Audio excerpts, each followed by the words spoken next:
gentlemen, as we enter episode 10 of XBAT Live, Armor Harris takes us one level deeper, away from vision and into engineering reality. This is the moment he makes one thing clear. What the SHIELD AI team is building is a truly unprecedented achievement in the defense industry. Not a concept, not a demonstration, but a system that can be built, deployed, and operated. Armor Harris states directly, no other defense company has solved this problem end to end. And he proudly explains that the entire design of XBAT is built around 4 core pillars. First, vertical takeoff and landing capability. Second, true multi-mission capability within a single platform. Third, XBAT is designed from the ground up around an AI pilot system, not AI added later. And fourth, a lifecycle cost roughly 10 times lower than traditional 5th generation fighters. From here, Armor Harris brings us back to a hard reality of modern warfare. In recent conflicts, we lose more aircraft on the ground than in the air. And that reality is the starting point for the entire design logic of XBAT. So when it comes to protecting our air forces on the battlefield, we really only have a few options. Option 1, we can build hardened shelters to protect aircraft. But the problem is, each of those shelters costs roughly the same as 9 aircraft. Option 2, we can rely on aerial refueling aircraft to base fighters farther away.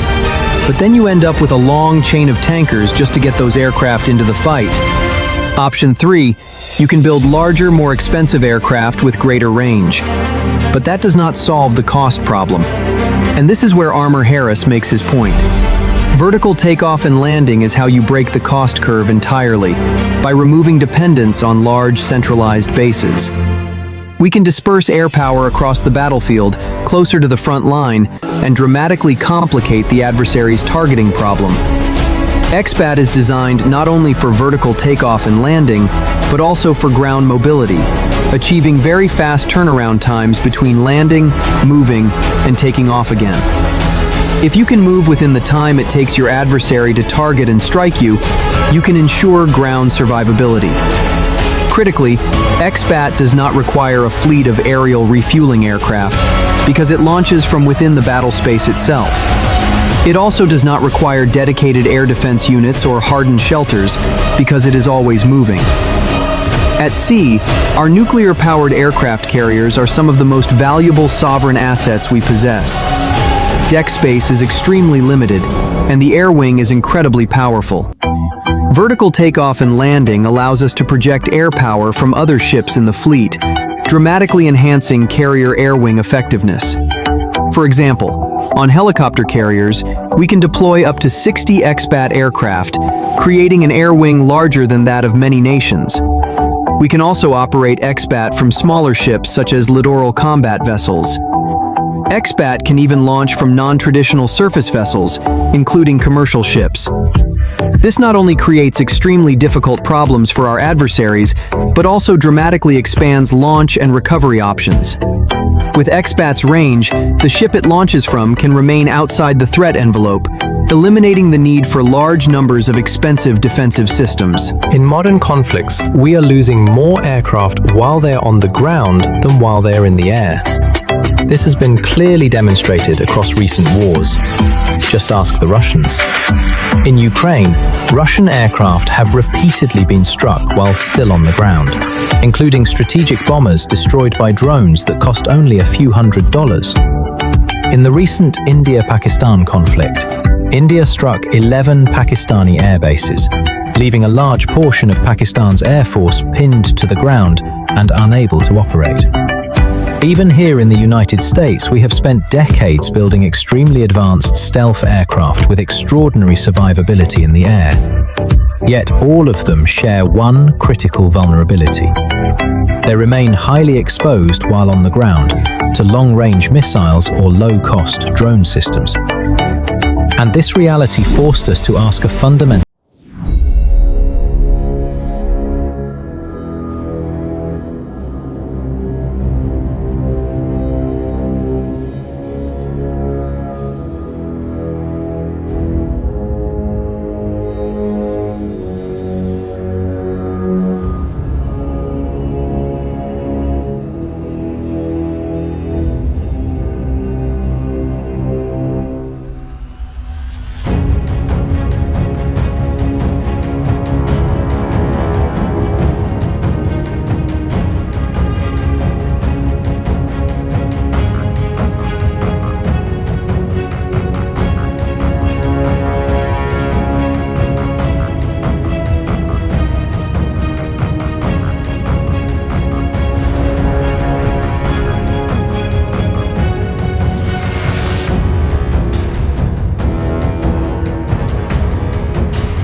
hardened shelters, because the X-BAT never stays still long enough to become a target. At sea, nuclear-powered aircraft carriers are among the most valuable sovereign assets of the United States.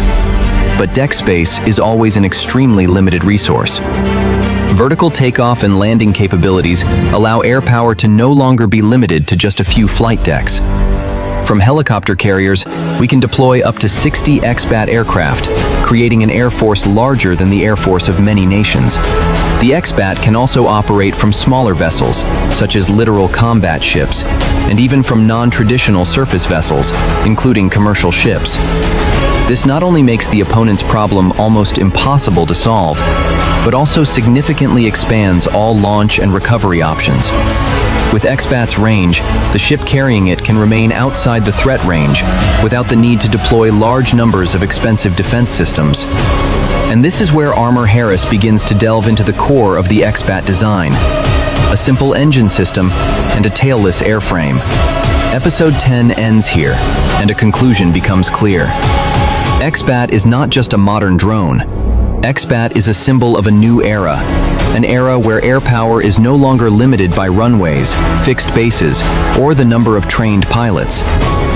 In Episode 11, we will delve deeper into the X-BAT launch and recovery system, a structure that at first glance seems simple, but is actually the key to large-scale force deployment at low cost and with extreme flexibility.